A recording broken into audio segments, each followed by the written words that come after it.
Gonna read anymore yung ating sermon text. Ito rin yung ating scripture reading kanina. Pero kasi dahil mahaba-haba siya, ay binasa na natin siya kanina during our scripture reading. Pero noong nakaraan, natapos tayo sa 1 Corinthians 1:10-17. We had a Sunday break nang dahil sa nagkaroon tayo ng gospel direct sermon coming from the book of John, particularly John chapter 3, para tayo ay makapaghanda sa ating naging pagdiriwang ng banal na hapunan nung nakaraan. Now we're going back to our series in 1 Corinthians. We're still at chapter 1, pero we're at verses 18 hanggang verse 31. But just a quick recap para makuha natin kung ano ba yung pinanggagalingan ng mga talata na atin ngayong haharapin. Nung nakaraang nating talakayan dito sa 1 Corinthians 1, natapos tayo sa pagsisimula ni Apostol Pablo ng kanyang pagsasaway sa mga mananampalataya ng Korinto, at ang pinakauna niya na inadress na kasalanan ng mga ito ay ang kasalanan ng pagkakabahabahagi. Sabi ni Apostol Pablo, may nakarating sa kanya na sumbong galing sa sambahayan ni Chloe, at ang pangunahin na isinumbong sa kanya ay pagkakaroon ng pagtatalo-talo at iba't ibang klase ng di pagkakasundo doon sa iglesyang iyon, na nagkakaroon na sila yung tinatawag natin mga factions. Nagkakaroon sila ng iba't ibang grupo, nagdi-divide ang nag-iisang lokal na iglesia ng Corinto at the time because of things that are silly kung ating titingnan. Pero dahil nga alam natin na tayo ay bilang mananampalataya ay talagang nakikipagbuno pa rin sa ating mga nananatiling kasalanan, hindi tayo pwedeng magmalaki that we're better than the believers of Corinth during their time. Kasi as silly as the reasons may be, ay ganun talaga ang pinsala na pwedeng gawin ng kasalanan sa atin kahit bilang mga mananampalataya ng ating Panginoong Hesukristo. Sila ay nagdi-divide, nagtatalo-talo over leaders na kanilang tinatangkilik. Sila rin, at the same time, ay nagtatalo-talo sa iba pang mga bagay na soon makikita natin sa iba't ibang kabanata ng 1 Corinthians. Mayroong mga nagtatalo-talo, gustong ihablang isang kapwa mananampalataya, o nagtatalo-talo sa iba't ibang bahagi ng doktrina, hindi nila pinagkakasunduan, at iba pang mga bagay na may kinalaman sa kanilang personal na pakikitungo sa kanilang kapwa mananampalataya. And then, yung silly na reason na unang inaddress ni Apostle Paul regarding the division that is occurring at the time sa mananampalataya ng Corinto ay yung ang kanilang paggagawa ng mga paksyon sa kanilang tinatangkilik na pinuno at guro sa iglesia ay kumbaga nagkukumparahan sila kung sino ang mas marunong pagdating sa pananalita at kung sino ang nagbautismo sa kanila. At dahil nga may mga ganoong nangyayari, ang iba ay nawawala na ng amor pagdating sa katotohanan ng pag-i-establish ng pamunuan at mangangaral ng Panginoon sa iglesia. Ang iba, ang kanilang posisyon na lang, ang stand kay Kristo na lang ako. Totoo namang lahat ng mananampalataya ay kay Kristo, pero pag ganoon ang pinanggagalingan na mga katagang kay Kristo ako, nanggagaling siya sa puso na ayaw kilalanin na ang iba't ibang mga biyaya na dinadala ng Panginoon sa iglesia nang dahil sa kung paano nila ito ini-steward. Hindi nila na-steward ng ayos yung means of grace ng baptism, yung means of grace ng preaching, dahil nagkukumparahan sila ng mga mangangaral, yung skill level, kumbaga karunungan ng mga mangangaral. So pag sa ganoong klaseng motibo nang galing yung katagang kay Kristo ako, maganda man siyang pakinggan, pero hindi pa rin siya nakalulugod sa ating Panginoon. Kilalanin natin na lahat ng mananampalataya kay Kristo, pero sana sa mga panahong ating sinasambit yon ay ang ating mga puso ay nasa angkop na katatayuan kapag ka ito ay ating sinambit. Hindi dahil sa may mga anomalya na pinanggagalingan ng mga kataga na ating sasabihin, kundi dahil tayo talaga ay kumikilala na lahat tayo at may kagalakan at kapayapaan sa puso ay iniugnay sa ating Panginoong Jesus. Moreover, magandang paalala ngayon para sa mga panahon o mga tukso na ang isang iglesia ay maaaring humantong sa pagkakabahabahagi, sa kapaalalahanan na tayo lahat ay kay Kristo, that we ought to really strive to be united with one another despite the differences, despite the misunderstanding at iba pang mga bagay na maaaring pagmulan ng pagkakabahabahagi sa iglesia. Ngunit ang pinaka mahalaga sa sinabi ni Pablo, ang nagre-resolba o remedyo sa mga tukso at kasalanan ng pagkakabahabahagi sa iglesia ay walang iba kundi ang Ebanghelyo. The message about the cross of Jesus Christ. Sapagkat kasama sa mga inaccomplish ng krus ng ating Panginoong Jesus ay sa kabila ng pagpapawalang sala, ng katiyakan ng pag-usad o pagpapatuloy ng paglago sa kabanalan ng isang naligtas na makasalanan, kasama sa mga tiniyak ng Panginoong Hesus sa kanyang krus at muling pagkabuhay,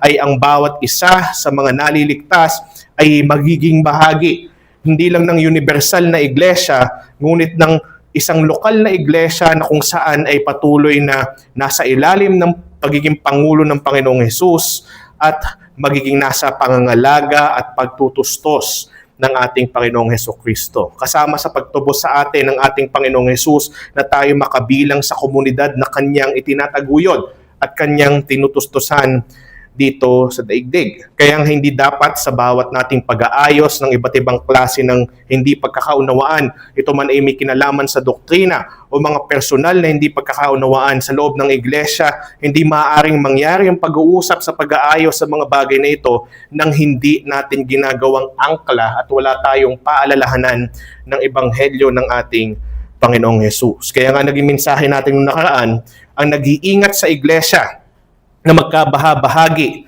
ay ang pagtubos na sakripisyo ni Hesukristong natatangi. It is through the exclusive redemption of Christ Jesus that the church would maintain its unity. Sinabi ng Ephesians 4 na kinote natin noong nakaraan na isa sa mga panawagan natin bilang mga mananampalataya ng Panginoong Hesus ay ang panatilihin ng kapayapaang ibinigay sa atin ng Banal na Espiritu. At kaya iyon inilapat ng Banal na Espiritu sa bawat miyembro ng iglesia, yung pagkakaisa na yon, yung harmony na iyon, ay dahil tiniyak ito ng kamatayan at muling pagkabuhay ng ating Panginoong Hesukristo. It was a purchased unity. The church, sabi nga sa Acts chapter 20, by the Apostle Paul, is purchased by the blood of Christ. So therefore, the unity of the Church of Christ is a blood-bought one. Tinubos, binili, at tiniyak ng ating Panginoong Hesukristo. Now, nagpapatuloy tayo doon sa pagsasaway ni Apostol Pablo patungkol pa rin sa pag-a-address sa kasalanan ng pagkakabahabahagi sa iglesia. Ayan yung basahin ko yung huling talata nung nakaraan nating talakayan sa 1 Corinthians. 1 Corinthians 1:17 para at least alam natin kung saan tayo magpipick up. Sabi ni Apostol Pablo, sapagkat hindi ako isinugo ni Kristo upang magbautismo, kundi upang ipangaral ang ebanghelyo, hindi isa pamamagitan ng karunungan ng pananalita, upang ang krus ni Kristo ay huwag mawalan ng kapangyarihan. Now, the reason why we're picking up at that verse ay dahil isa nga bilang paalala sa nagiging dahilan ng pagbabahagi nila in light of pagtangkilik nila sa mga guro na kanilang talagang tinuturing na kanilang pinuno ay dahil sa pinagkukumpara nila ang karunungan ng mga ito pagdating sa pananalita. They have adopted the wrong way of the Roman people dahil sila nasa impero ng Roma na nagkakaroon sila ng pagkakahiwa-hiwalay o mga paksyon-paksyon ng dahil sa mga iba't ibang klase ng pagkukumparahan ng mga estado, kalagayan sa buhay, antas ng karunungan at pinag-aralan, lahi at marami pang iba.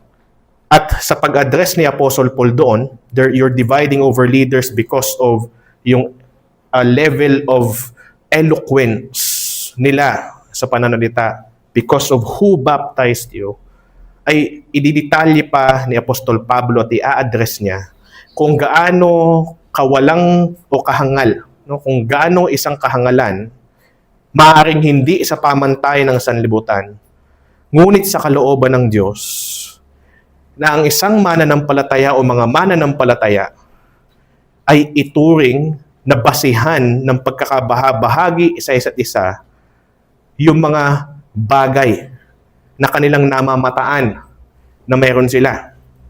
Anong mga pribilehiyo ang mayroon sila na wala ang ibang kapwa nila mananampalataya? Ano yung level ng kanilang karunungan kumpara sa ibang mananampalataya? Ano ang kanilang katatayuan sa buhay? Ano ang kanilang pinanggalingang angkan? Ang mga bagay na ito ay by God's common grace, hindi naman din natin dapat na ipagsawalang bahala na ipagpasalamat sa Diyos. Privileges are part of God's common grace. It should be thanked for. But it should not be treated more than how we should treat it. Hindi siya dapat tratuhin, tingnan, ng higit sa kung paano ito ibinigay ng Diyos sa atin. Hindi siya dapat maging dividing line over believers. At ito nga ang nangyayari at nagaganap sa iglesia ng Corinto. At oras na mangyari na maging dividing line yun sa atin bilang mga mananampalataya, isa sa mga kasalanan na nalalantad ay ang kasalanan ng pagmamalaki. It is pride in the hearts of people that causes them to divide over these kinds of things. Nagmamataasan, nagkukumparahan sa hindi magandang pamamaraan at kanilang itinatanggi ang kanilang kapatid nang dahil sa maaaring mas mahusay sila o mas privileged sila sa kanilang kalagayan kumpara sa iba. And aside from the sin of pride, it is also a sin of ungratefulness. Sapagkat sabi nga ni Pablo, soon makakadako tayo doon sa 1 Corinthians 4. Isa sa mga tanong ni Pablo sa mga mananampalatayang ito, ano ang meron kayo na hindi nyo tinanggap? Isa sa mga bagay na kailangan natin kilalanin, all our privileges came from one source, and it is from God. Kaya wala tayong karapatang ipagmalaki ang mga bagay na meron tayo na hindi naman galing talaga sa atin. Name anything na hindi galing sa Diyos na meron tayo, wala tayong may lalagay sa listahan. Lahat ng yan ay galing sa Diyos. Kung meron man, isa lang, kasalanan. Hindi tayo tinukso ng Panginoon at hindi niya tayo tutuksohin, sabi nga ni Santiago sa kanyang sulat. Pero lahat ng meron tayo, aside from sin, ay galing sa ating Panginoon. Kaya nga ang pinakahuling sinabi ni Pablo, actually 2 beses niya inulit to. Ang sabi ni Pablo, bilang kanyang konklusyon, kinuha din niya sa lumang tipan, hayaang ang magmamalaki o ang nagmamalaki, ang ipagmalaki ay ang Panginoon. Sapagkat ang ating Panginoon ang pinanggagalingan ng lahat ng bagay. At isa sa mga layunin ng Panginoon sa kahit anumang pribilehiyo meron tayo ngayon at mga pribilehiyong magkakaroon tayo sa hinaharap, ay upang ito'y gamitin ng bawat isang membro ng iglesia para sa ikatitibay nito. Para sa maging daluyan tayo ng pagtutustos ng ating Panginoong Diyos para sa ikatitibay, ikapapanatili ng kaayusan at ng pagkakaisa sa loob ng iglesia. Pero, isa sa mga main reasons na pinagtatalu-talunan ng mga taga-Korinto at nagbabahabahagi sila patungkol sa karunungan, dahil iniisip ng iba sa kanila na kaya sila mananampalataya at kaya sila mas gifted o kaya sila mas maaring malago, pero perception lang nila yon. Pag iniisip natin na tayo mas malago kaysa sa iba na ganito ang ating puso, kagaya ng mababasa natin maya-maya lamang o matatalakay, then yung ating sense of kalaguan ay isang deceitful one. Nilinlang natin ating sarili kasi ang tunay na malago sa pananampalataya ay hindi ganito, na nagkukumpara ng kanyang sarili sa iba sa maling paraan. Ang iniisip ng iba ay mas marunong sila kaysa sa iba o mas matindi o mas iba ang kanyang pribilehiyo o pribilehiyo niya kaysa sa iba, kaya sila humantong sa pananalig sa Ebanghelyo, thus becoming a part of the Church of Jesus Christ. Kaya nga, pag titingnan natin, matapos sabihin ni Apostol Pablo yung sinabi niya sa 1 Corinthians 1:17, ang pinakaunang salita sa verse 18 is yung salitang sapagkat. Sa English translation, it is the word for, karugtong. So, ibig sabihin, ang mga bagay na ito'y sinasabi ng ating Apostol Pablo sa mga mananampalataya, karugtong ng kanyang pagsasaway sa kanilang pagkakabahabahagi. Ngunit ang agad niyang idinugtong, matapos niyang sabihin na ang remedyo sa pagkakabahabahagi ang Ebanghelyo, ay bigla niyang sinabi ang mensahe ng krus ay kahangalan sa mga napapahamak, ngunit para sa ating mga naliligtas, ito'y kapangyarihan ng Diyos. Dahil dinugtong niya yung verse 19, quoting Isaiah chapter 29 verse 14, sapagkat nasusulat, ang karunungan ng marunong ay aking wawasakin, at ang talino ng matatalino ay aking bibiguin. Bakit niya sinasabi itong mga bagay na ito at kinukot pa niya ang lumang tipan? Sapagkat nagbabahabahagi ang mga ito ayon sa karunungan ng kanilang guro o taglay na husay sa pananalita at ayon sa kanila ring namamataan na kanilang advantage ng karunungan kumpara sa kanilang mga kapwa mananampalataya. Kaya nga kung iisipin nating mabuti, magandang paalala, lalo na habang lalakbayin natin itong mga talata natin ngayon, na kung ikaw man inananalig ngayon sa Ebanghelyo at isang mananampalataya ng Panginoong Hesus, bahagi ng kanyang lokal na iglesia, hindi ka nanalig sa Ebanghelyo nang dahil sa ikaw ay mas marunong kaysa sa iba.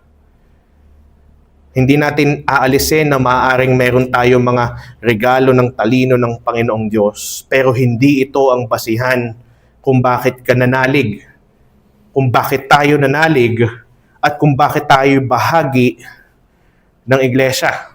Wala tayong karapatan na tingnan ng ating kapwa kapatid, ay, ako ay mas mahalagang bahagi ng iglesia, hindi ako dapat nakikiayon sa iyo o nakikisalamuha sa iyo. Dahil ako'y mas marunong kaysa sa iyo. O di kaya naman, mas gusto ko ang gurong to kasi mas marunong siya kaysa dito sa gurong to. Mas masarap siyang pakinggan. O di kaya naman ay mas mahusay siyang manalita kaysa sa gurong ito. Sapagkat tayong lahat, ano man ang antas ng meron tayo pagdating sa karunungan, ano mang klase yung tinatawag nating antas ng kadalubhasaan natin sa iba't ibang kaloob na meron tayo, kaya ka nanalig sa Ebanghelyo. And the Apostle Paul would really point it out dito sa mga talata natin ay dahil sa epektibong pagtawag ng Diyos sa atin. Yung tinatawag na effectual calling. Kahit sino pa o gaano pa katalino ang isang tao, malibang siya'y tawaging epektibo at mapagbiyaya ng ating Panginoong Diyos, hindi siya mananalig. Ang mensahe ng krus sa kanya ay mananatiling kahangalan dahil siya ay nasa estado pa ng kapahamakan. Ngunit para sa mga inililigtas, sa mga tinatawag ng ating Panginoong Diyos na papagbiyaya, ang kahangalang itinuturing ng maraming matatalinong tao ay ang siyang kapangyarihan ng Diyos. Yun ang nagpawalang sala sa atin. Yun ang nagdala sa atin sa iglesia ng Diyos upang maging kasangkapan ng iglesia ng Panginoon sa pagpapatuloy natin sa paglago sa kabanalan. Kaya nga dahil sa mga bagay na ito mula po sa ating mga talata, ito po ang ating mensahe. Ang pananalig sa Ebanghelyo'y di ayon sa kung anong meron sa tao, kundi ayon sa mapagbiyayang pagtawag ng Diyos sa isang tao. Ulitin ko, ang pananalig sa Ebanghelyo'y di ayon sa kung anong meron sa tao, kundi ayon sa mapagbiyayang pagtawag ng Diyos sa isang tao. At upang mas maunawaan natin itong mga bagay na ito, dalawang prinsipyo na iminumungkahi o rather itinuturo ni Pablo sa mga mananampalatayang ating titingnan mula sa ating talata. Una, ang pagmamarunong ng tao nakahangalan sa Diyos. Ang pagmamarunong ng tao nakahangalan sa Diyos. At ang ikalawa, ang karunungan ng Diyos nakahangalan sa tao. Ang karunungan ng Diyos nakahangalan sa tao. So sabay natin itong tatalakayin instead na gawin natin siya point per point. So sa ating pagtingin, sa ating mga talata, makikita natin yung salitang kahangalan pagdating sa pagdidescribe sa mensahe ng krus. Hindi ibig sabihin nito na kahangalan ang mensahe ng krus. Ngunit ito ang natural na pagtugon, ito ang natural na pananaw ng mga sino, ng mga napapahamak. Sila na mga hindi hinirang ng Diyos, sila na mga nananatili sa kanilang naturalesang makasalanan. Para sa kanila ay kahangalan ang mensahe ng krus. Hindi man dito binanggit yung mismong salita ng Ebanghelyo, pero alam naman natin ang Ebanghelyo ay ang mensahe ng krus.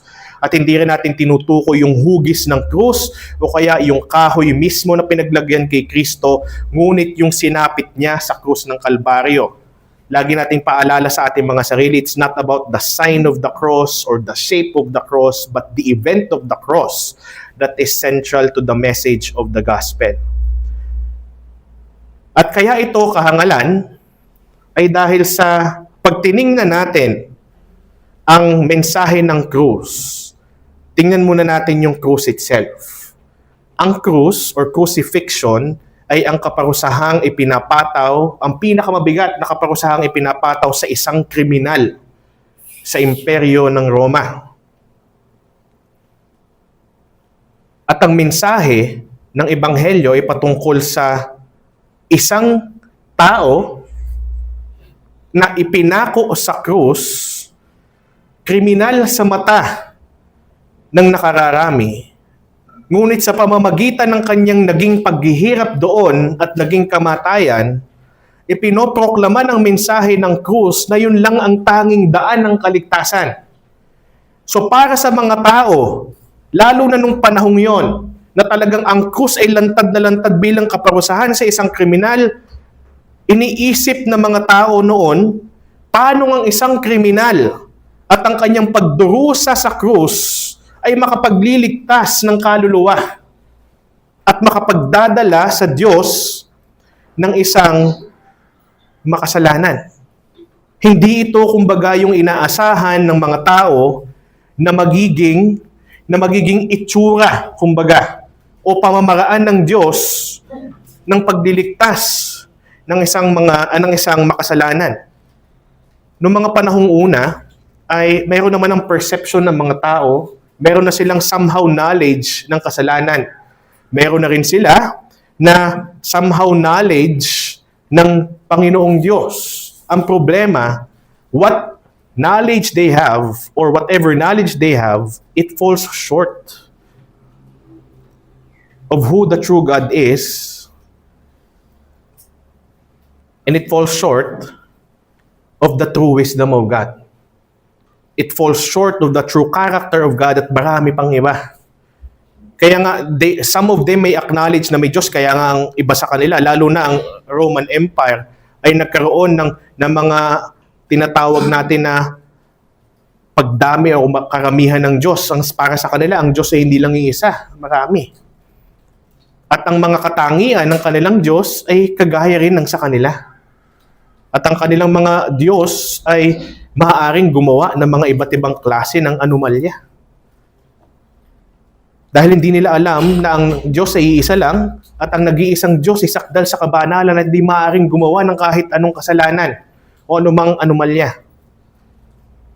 At dahil hindi nila naiintindihan ang kabanalan ng Diyos, ang pagiging isa ng Diyos, at marami pang ibang mahalagang bagay tungkol sa Panginoon, lalo na nga yung kabanalan niya, kahangalan sa kanila ang nangyari kay Jesucristo. They cannot reconcile that what happened to Jesus Christ and who Jesus Christ is the actual way to redemption.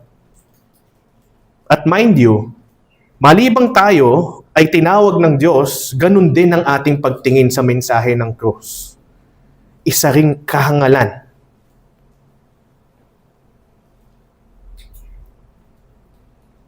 Pero dahil tayo ay tinawag ng Panginoon, mapagbiyayang pagtawag. Kahit yung pagtawag niya, hindi natin pwedeng ipagmalaki. Kasi hindi tayo tinawag, as the Apostle Paul addresses here, dahil tayo mas marunong o mas privileged kaysa sa iba. Yun nga ang nais basagin ng Diyos na maling pananaw ng mga tao dito sa sanlibutan. Not many of us were privileged when called, sabi ni Pablo. Not many of you are wise based upon the standards of this world. Nung tinawag. Ang mga Hudyo ay iba ang hinahanap, mga Himala, at ang mga Griego ay ang hinahanap ay karunungan na mag-feed ng kanilang hinahanap na wisdom. At dahil para sa kanila, isang mysticism lang ang sinasabi o mensahe ng krus, hindi nila ito tanggapin bilang isang valid na karunungan. At dahil panay himala ang hinahanap ng mga Hudyo, Ngunit ang mga himalang ginawa ng Panginoong Hesukristo, hindi nila tanggapin. Don't look at how they contradicted themselves at the time. Pero dahil patay sila sa kasalanan, despite the fact na marami sa kanila ay mataas ang pinag-aralan, dalubhasa sa batas, sa mga Pariseo at Saduceo, sila ay marunong. At magagaling sila, yung salitang pakikipagtalo dito ay yung salitang debate. Magagaling sila sa mga debatihan, ngunit hindi pa rin nila nakita na si Kristo ang katuparan at ang paraang ginawa ng Panginoon para iligtas sa mga makasalanan through Jesus Christ is by the way of the cross. They still fell short despite the amount of wisdom that they think they have. Kaya nga isang napakalaking biyaya na nandun tayo sa kabilang koma o pagkatapos ng koma sa verse 18. Ngunit para sa ating mga naliligtas. Itanong natin sa ating mga sarili na naririto ngayon, ano ang tingin mo sa krus ni Jesus? Ano ang tingin mo sa mensahe ng krus sa tuwing ito'y naririnig mo? Sa mga panahong ibinabahagi ito sa iyo, ipinapaalala ito sa iyo sa mga pag-uusap, sa mga panahong naririnig mo ito sa pulpitong ito o sa ibang pulpito, maaring nanonood ka sa YouTube ng preaching ng isang matapat na mangangaral, ano para sa iyo ang mensahe ng krus? Ito ba ay nananatiling kahangalan sa iyo? Isang bagay na maaari mong isang tabi lang? O isang bagay na kung saan ay pwede mong pagdesisyonan kung kailan mo gusto? Isa sa mga bagay na ipinapakita sa atin ng mensahe ng krus ay kung paanong ang kasalanan, ang kabayaran nito ay kamatayan, kaya namatay si Kristo nung dinala niya ang ating kasalanan. At tayong lahat hindi natin alam kung kailan darating yun sa atin. Itinuturing mo pa rin bang kahangalan ang mensahe ng krus? O ikaw ba ay nasa kabilang koma? Ito ba ay kapangyarihan ng Diyos para sa iyo? Ito ba kung ikaw ay mananampalataya niya ay patuloy na iyong lakas, patuloy mong kagalakan, kapayapaan, patuloy mong sandigan? O ikaw ba ay nagkukumporme pa rin sa karunungan na kumbaga ibinabato sa atin at pilit pinatatanggap sa atin ng sanlibutan na ito?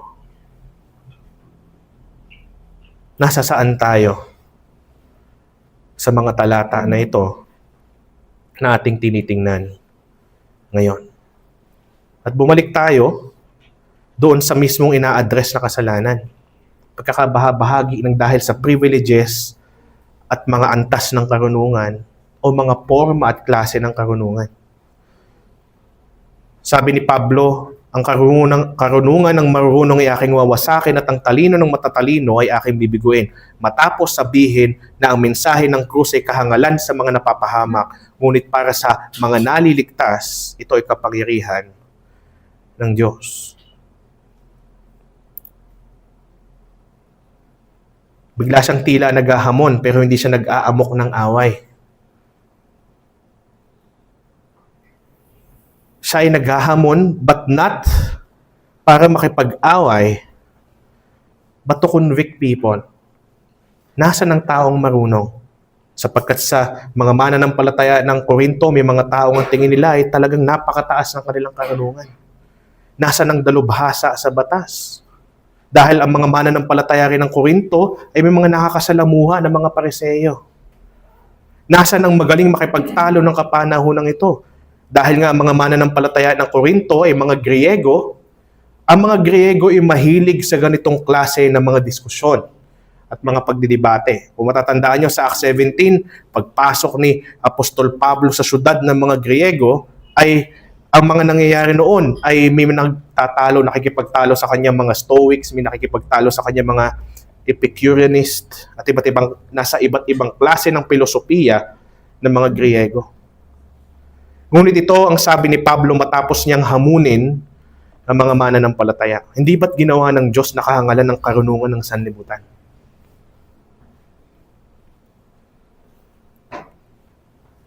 Sapagkat yamang ayon sa karunungan ng Diyos, ay hindi kumilala sa Diyos ang sanlibutan sa pamamagitan ng karunungan nito. Ito'y totoo nung panahon nila Pablo at magpahanggang ngayon ay totoo pa rin. Kapag sinubukan natin na kilalanin ng Diyos at tunawain ng Diyos base sa karunungan ng sanlibutang ito, we will never come to a proper understanding of God. Kung ano-ano ang ating mapaperceive patungkol sa Kanya kung tayo naniniwalang may Diyos. And for many cases and many people, humahantong sila na tinatanggi na mayroong Diyos. Bakit?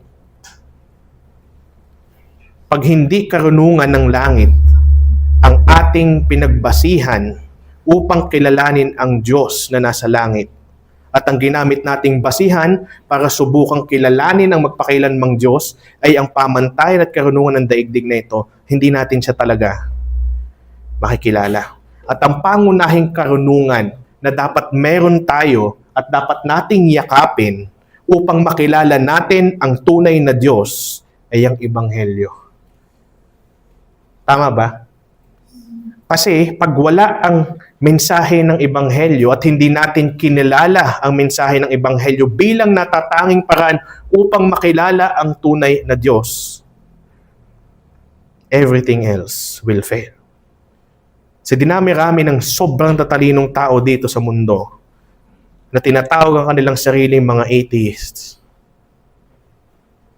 hindi nila makilala o nakikilala o kinikilala ang tunay na Diyos kumpara sa isang mananampalataya na pwede nating sabihin siguro kung pamantayan ng daigdig na ito is mas less yung level ng kanilang karunungan kumpara sa kanila. Kung ang ating papairalin ay ang pamantayan o karunungan ng sanlibutan ito. Kaya nga ang sabi ni Pablo, sapagkat yamang ayon sa karunungan ng Diyos, according to the wisdom of God. Makikita natin yung sinulat ni Pablo sa Romans 1, 2, at 3. Ang sabi doon, although they knew God, they neither glorified Him nor give thanks to Him.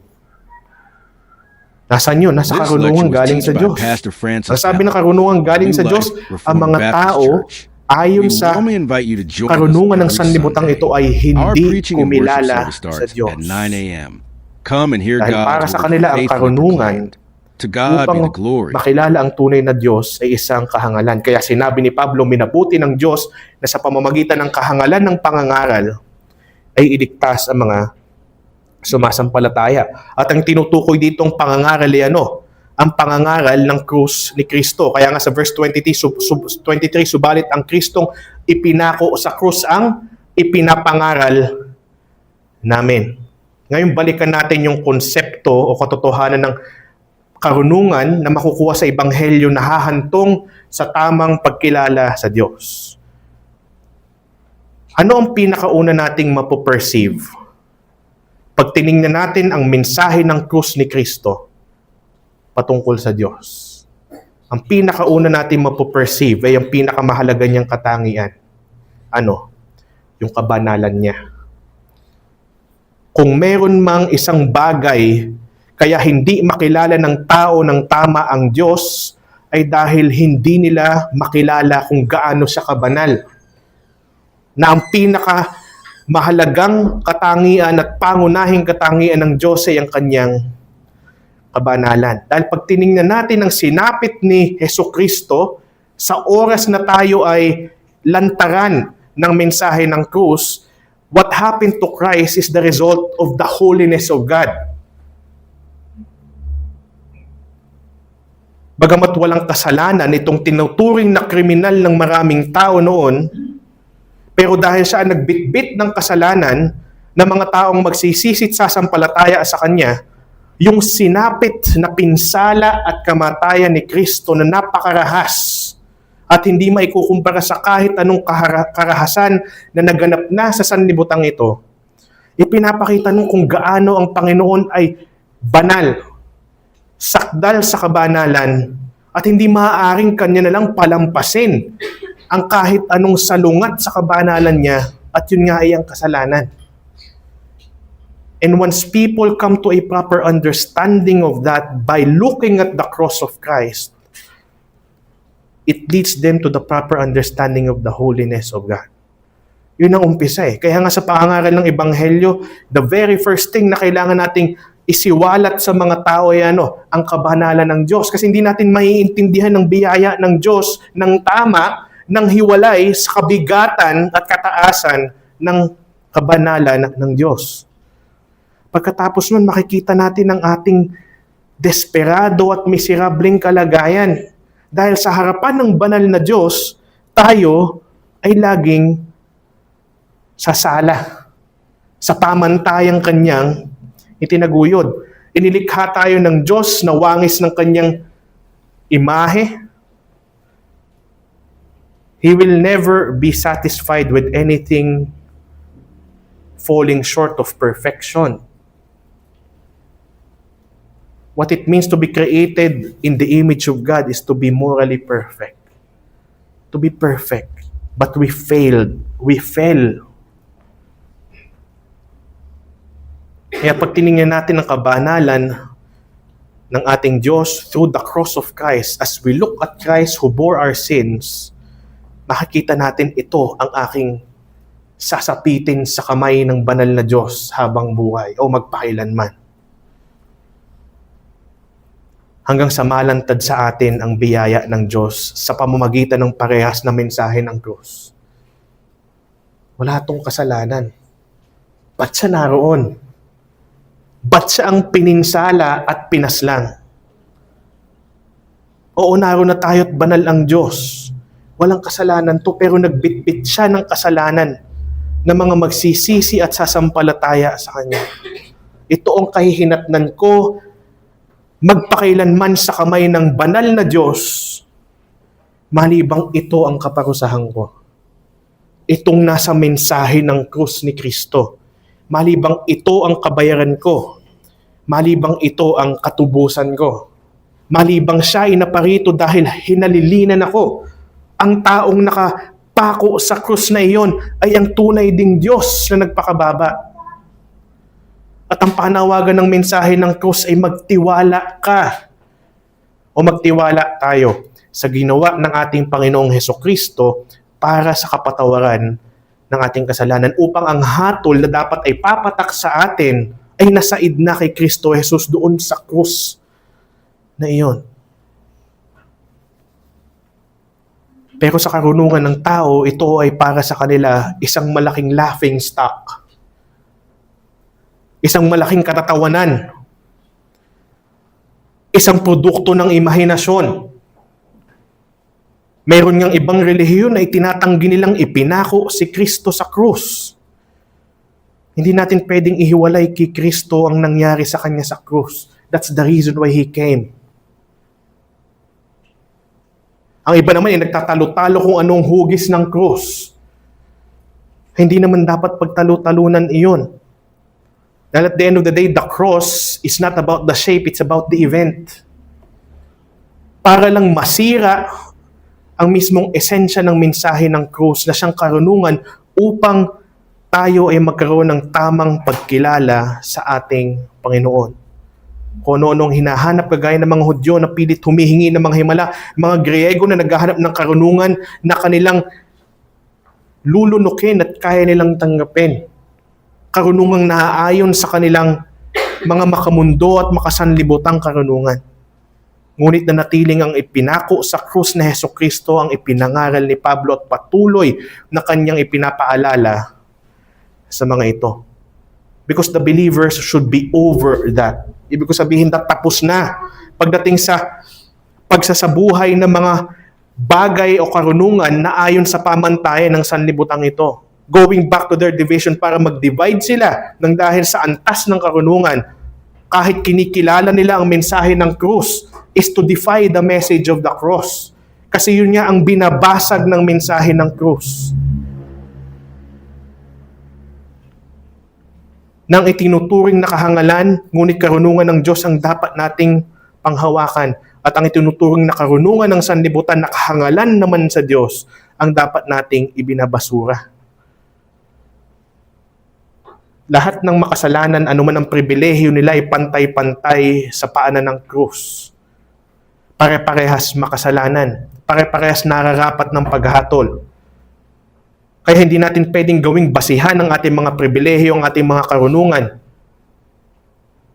upang sabihin kaya ako sumampalataya ay dahil sa kung anong meron ako. Mas marunong ako kaysa sa iba. Hindi. Anong sabi ni Pablo? Sa ating mga naliligtas. So, ibig sabihin, iniligtas ka. Iniligtas ang mananampalataya. Verse 24, ngunit para sa mga tinawag.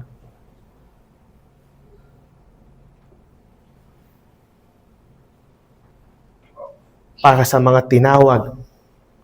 Tinawag nino? Tinawag ng Diyos. Hindi tinawag ni Pablo. Ang mensahe nang galing sa bibig ni Pablo, pero yung epektibong pagtawag ay galing mismo sa Diyos sa pamamagitan ng mensahe ng krus na ipinangaral ni Pablo. Kaya nga, para sa isang mananampalataya, itanong nyo sa ating mga sarili, natitisod ba kayo sa Ebanghelyo? Kagaya ng mga Hudyo. Para sa mga Hudyo, verse 23, ito ay katitisuran at sa mga Hintil ay kahangalan. Kahangalan ba sa iyong Ebanghelyo? Ito ba ay katitisuran mo? Kung ang sagot ay hindi. Bakit? Dahil mas matalino o mas marunong ka sa iba? Hindi pa rin yun. Ang dahilan ay dahil tinawag ka ng Diyos. Tinawag tayo ng Diyos. Hudyo man o Griego, si Kristo ang kapangyarihan ng Diyos at ang karunungan ng Diyos. See? The proper understanding of God starts with the gospel because Christ is that wisdom. Siya yung karunungan yun nagli-lead sa tamang pagkilala sa ating Panginoong Diyos. At dahil dito sinabi talaga ni Pablo sapagkat ang itinuturing na kahangalan ng Diyos ay higit sa karunungan ng mga tao. Hindi sinasabi dito ni Pablo na may kahangalang taglay ang Diyos. Hindi rin sinasabi ni Pablo na may taglay na kahinaan ng Diyos. He was using these words figuratively, not literally, to make a point. Ang sinasabi niya, alam niyo kung ano man ang pinakamababa sa Panginoon, higit pa rin yun sa minamataas na karunungan ng mga tao dito sa sanlibutan.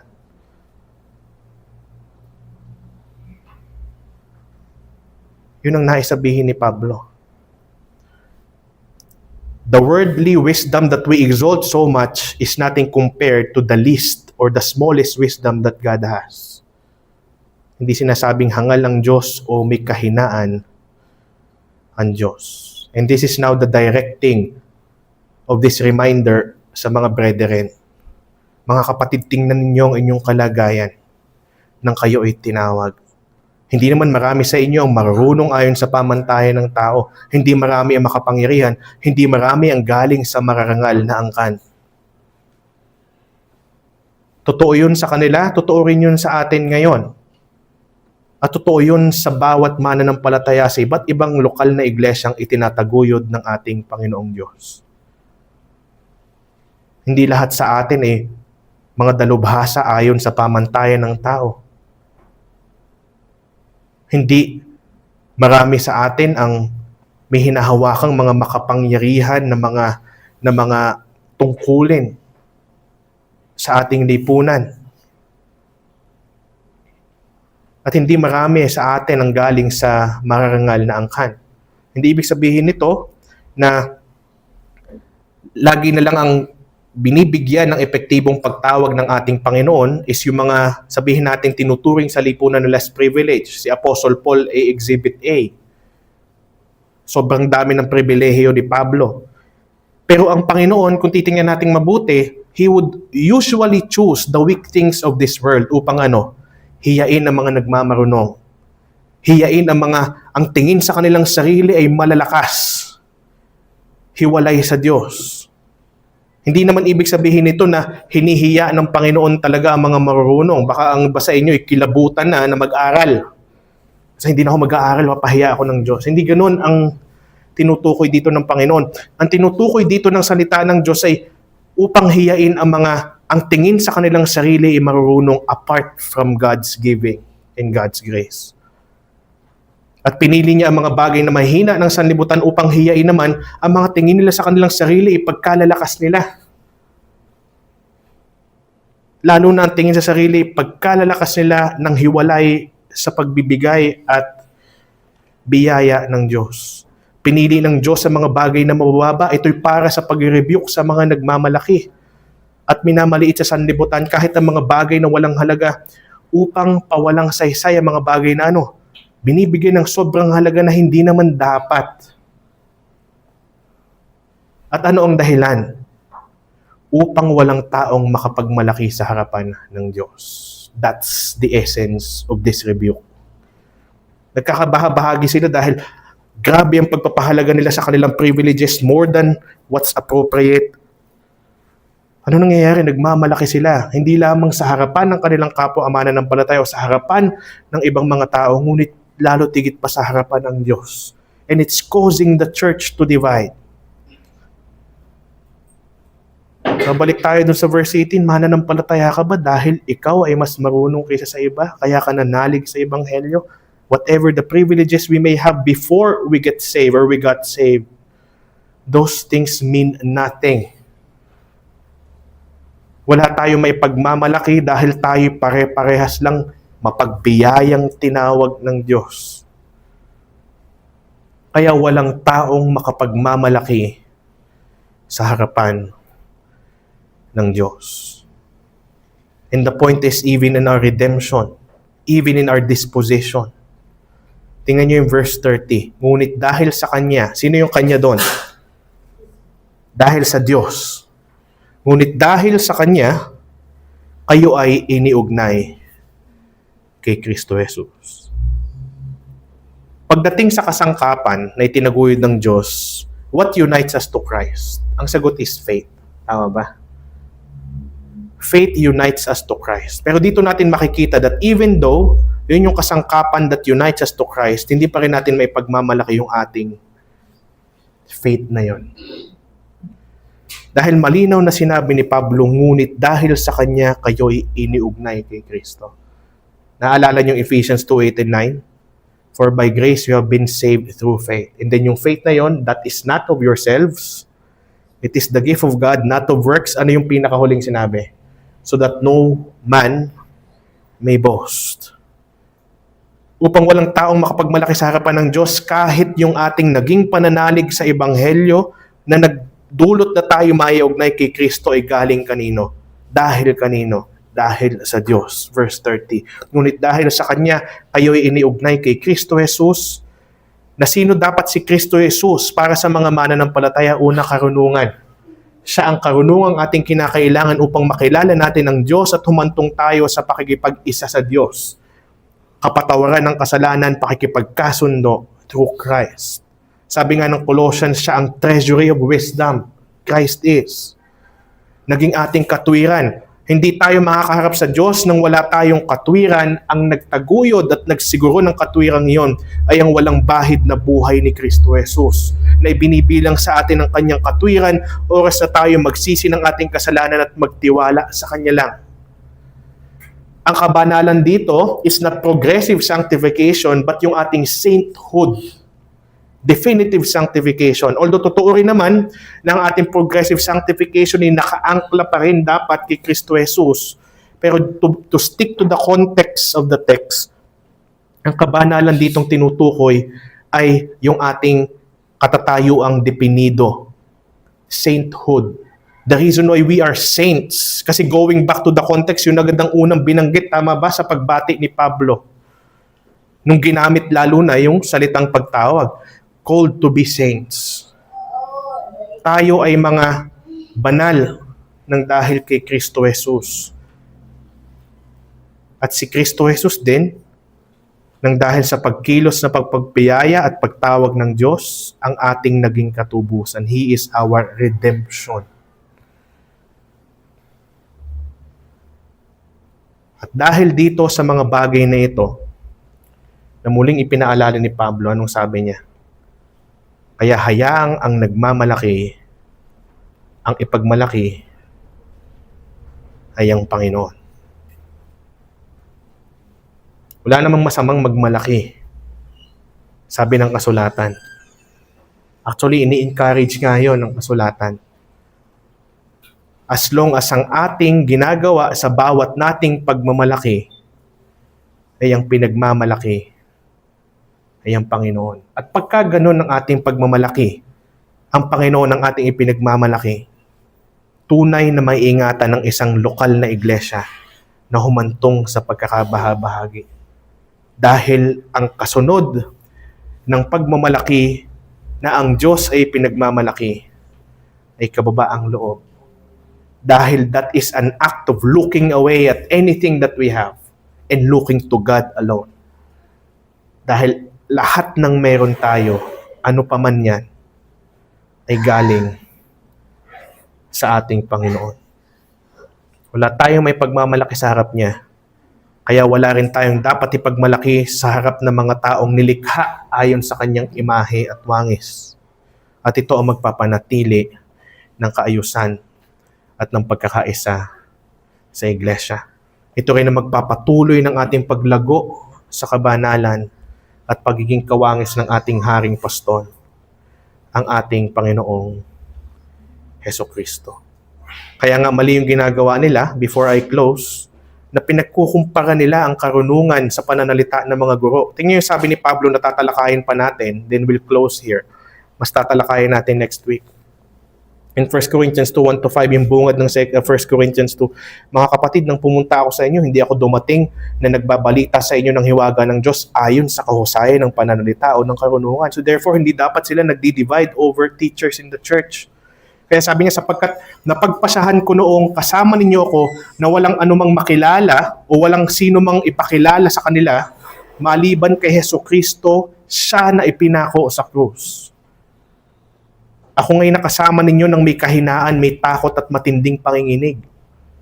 Ang aking pananalita at ang aking pangangaral ay hindi sa pamamagitan ng mga mapanghikayat na salita ng karunungan, kundi sa pagpapakita ng kapangyarihan ng Espiritu upang ang inyong pananampalataya ay hindi, tingnan, napakatinding rebuke nito sa mga nagdi-divide over leaders na mga taga-Corinth, ay hindi mapasalig sa karunungan ng mga tao, kundi sa kapangyarihan ng Diyos. Ano sabi ni Pablo bago tayo humantong dito, 1 Corinthians 1:17, upang hindi mawala ng saysay ang kapangyarihan ng krus. It is the power of the cross that brought us to a church that is faithful to the cause of Christ. Kaya sana itong mga bagay na ito sa tuwing tayo ay magkakaroon ng tukso na maaaring magkaroon ng magdulot ng pagkakabahabahagi na ang magiging dahilan ay dahil mas ganito ako kaysa ganito, kaya ganito siya kaysa ganito, mas marunong tong magsalita kaysa kay ganito. Sana tayo ay dumako nito. Hindi tayo nanalig ng dahil tayo mas matalino o mas marunong sa iba. At hindi mananalig ang kahit sino, hindi dahil sa mas mahusay kang magsalita kaysa sa ibang mangangaral, kundi ito ay bunga ng pagpapakita ng kapangyarihan ng Espiritu na kung saan ay tumatawag ang ating Diyos Ama ng epektibo sa mga taong binabahaginan ng Ebanghelyo. Upang kagaya ng sabi ni Pablo, tayo rin, ang ating pananampalataya hindi mapasalig sa karunungan ng mga tao, kundi sa kapangyarihan ng Diyos. Bago tayo magtapos, ang aking panalangin para sa mga narito na wala pang tunay na pagsampalataya sa ating Panginoon. Nawa kayo ay tawagin niya rin ngayon na. Nawa kayo ay kanyang dalhin sa kanya. Nawa ang banal na Espiritu ay ipamalas ang kanyang kapangyarihan sa iyo. Na ang krus na dati mong itinuturing na pwede mong ipagsawalang bahala o isang kahangalan marahil, ay maging kapangyarihan din ng Diyos para sa iyo. At sana ito ay magdala sa atin ng biyaya at ng kapayapaan. So tayo pong manalangin at magpasalamat po tayo sa ating Panginoon sa kanya pong paalala sa atin. Let's pray. Amin pong dakila at mabuting Diyos, nagpapasalamat po kami sa iyo pong paalala sa amin, sa iyong iglesia. Salamat po sa mga sulat ni Pablo sa mga taga-Korinto na amin ding pinapakinabangan maging sa mga panahon ngayon. Salamat po sa paalala ng krus ng aming Panginoong Hesukristo. Tunay nga po, Panginoon, na ang krus na ito, ang nangyari sa Kanya, ang siya nagpapanatili ng kaayusan ng iglesia. Ito ang nagtiyak ng pagtataguyod nito. Ito rin ang nagtitiyak ng pagkakaisa at pagpapatibay nito. Tulungan mo po kami na wag namin, Panginoon, habang inaalala namin ang aming kaligtasan, na hindi namin, Panginoon, iatang ang aming pagkakaligtas sa aming karunungan o sa naging karunungan ng nangaral sa amin at sa kahit ano pa mang bagay, Panginoon, na hiwalay sa iyo. Dahil tunay nga, Panginoon, na ang nagtaguyod ng Iglesia, ang nagbigay ng aming kaligtasan, ang nagbigay, Panginoon, ng aming tamang pagkakakilala sa iyo na patuloy pang pinalalago sa pamamagitan ng iba't ibang kasangkapan ng biyaya, walang iba kundi ikaw lamang. Sa pamamagitan ng kapangyarihan ng krus ng aming Panginoong Hesus na inilalapat sa amin ng pagkilos ng banal na Espiritu. Tulungan mo po kayo magkaroon ng kababaang loob. Tulungan mo po kami, Panginoon, din na sa aming pagbabahagi ng Ebanghelyo, kasabay ng aming pagpapahayag ng krus ni Hesukristo, ay ang aming damdamin at saloobin na walang iba kaming pagtiwalaan ng aming na magiging resulta nito, kundi ang iyong epektibong pagtawag lamang. Kagaya ng iba, kami ay tinawag din lamang na epektibo. Kaya kung kami man ay magmalaki o aming Panginoong Diyos, wala kaming dapat ipagmalaki, kundi ikaw lamang. Maraming salamat po, o aming Panginoong Diyos, sa pangalan po ng aming Haring Pastol, ang amin pong Panginoong Hesukristo. Amen and amen. So tayo pong lahat magsitayo, tayo po ay muling aawit. Ang atin pong aawitin is The Power of the Cross. This sermon was preached by Pastor Francis Talon of New Life Reformed Baptist Church. We warmly invite you to join us every Sunday for our preaching and worship service at 9 a.m. Come and hear God's word faithfully proclaimed. To God be the glory.